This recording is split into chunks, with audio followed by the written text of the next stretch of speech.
Fresher के लिए SAP की जॉब अपॉर्चुनिटीज निकल रखी है पूरे ऑल ओवर इंडिया में, और HCL और एसेंशियल जैसी बड़ी MNCs के साथ भी कुछ पोजीशन निकल रखी है जिसको तुम अप्लाई कर सकते हो। इसमें कुछ पोजीशन एसएपी की डायरेक्ट है, SAP MM, SAP Fico etcetera, और कुछ पोजीशन रिलेवेंट एक्सपीरियंस वाली है जिनको करने के बाद तुम एसएपी में मूव कर पाओगे इंटरनली या एक्सटर्नली। तो अगर आप रिलेवेंट एक्सपीरियंस पे वर्क करोगे 6 महीने का, 1 साल का, उसके बाद एसएपी पे मूव करना थोड़ा सा इजी हो जाएगा, क्योंकि एसएपी पे कंपटीशन काफी ज्यादा है, लोग काफी ज्यादा है एसएपी में एज अ फ्रेशर, इसलिए एज अ फ्रेशर जॉब मिलने में थोड़ी सी दिक्कत होती है। सबसे पहले बात करते हैं प्रोक्योरमेंट की पोजीशन निकल रखी है एसेंचर के साथ मुंबई लोकेशन पे। प्रोक्योरमेंट एक रिलेवेंट प्रोफाइल है एसएपी MM या एसएपी फिको में मूव करने के लिए। अब इसमें इनको चाहिए कोई भी बैचलर वाला बंदा जो फ्रेशर हो या फिर उसके पास 6 मंथ का एक्सपीरियंस। और एक चीज बहुत इंपॉर्टेंट है, इनको एक्सेल और गुड कम्युनिकेशन स्किल चाहिए। ज्यादातर जो पोजीशन निकलती है उसमें एक्सेल मांगा जाता है, माइक्रोसॉफ्ट एक्सेल। तो एसएपी में आना चाहते हो तो थोड़ा सा एक्सेल सीख लो। आपके पास अकाउंट पेएबल का अच्छा नॉलेज होना चाहिए। रोल्स और रिस्पॉन्सिबिलिटी की बात करें तो इसमें आपको invoice processing, account reconciliation, work flow management और क्वालिटी चेक का काम करना हो। देखो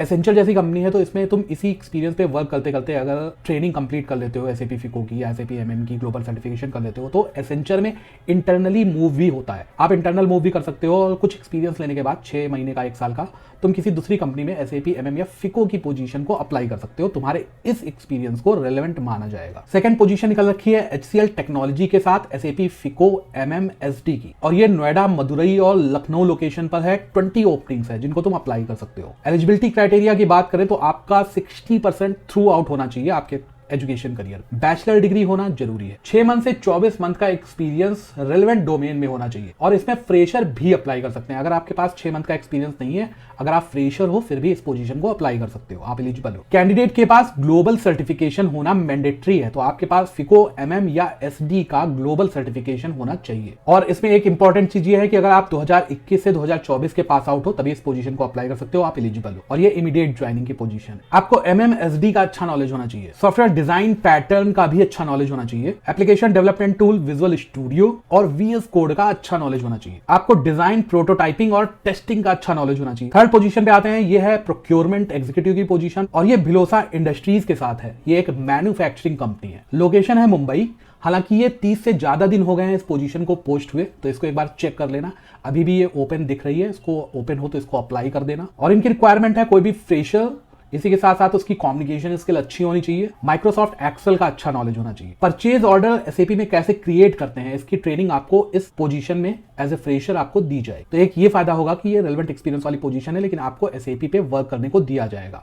तो जब आप नेक्स्ट जॉब एसएपी MM के लिए अप्लाई करोगे तो आप दिखा सकते हो कि इस कंपनी में आपने एसएपी में परचेज ऑर्डर क्रिएट किया है, मतलब एसएपी पे आपने वर्क किया हुआ। जॉब प्रोफाइल पे आते हैं तो यहाँ पे आपको कॉमर्शियल नेगोशिएशन करना होगा, MIS रिपोर्ट जनरेट करना होगा, मटेरियल प्लानिंग करनी होगी, इंपोर्ट लॉजिस्टिक इंपोर्ट करना होगा, परचेज ऑर्डर क्रिएट करना होगा एसएपी में, मटेरियल डॉक्यूमेंट का फॉलोअप करना होगा, डेटा और रिकॉर्ड को एक्सेल में रखना होगा, उसको उसमें मेंटेन करना होगा। तो ये रेलेवेंट पोजीशन है, लेकिन यहाँ पे आपने देखा कि एसएपी के सारे काम एसएपी वाले ही हो रहे हैं, मतलब आपको एसएपी का एक्सपीरियंस इसमें मिलने वाला है। तो ऐसी पोजीशन को कभी मत छोड़ो, इसको जरूर अप्लाई करो। नेक्स्ट पोजीशन पे आते हैं, SAP MM SAP S4 HANA की पोजीशन निकल रखी है। ये एक ट्रेनर की पोजीशन है, प्राइमस टेक सिस्टम के साथ, चेन्नई, तमिलनाडु में। इसमें आपको एज ए फ्रेशर सैलरी मिलेगी 2,20,000 रुपए सालाना। एसएपी ट्रेनर की पोजीशन मुझे नहीं लगता है कि कोई अप्लाई करता होगा, लेकिन ये सबसे बड़ी गलती होती है। एसएपी ट्रेनर वाली पोजीशन भी तुम्हें अप्लाई करनी चाहिए।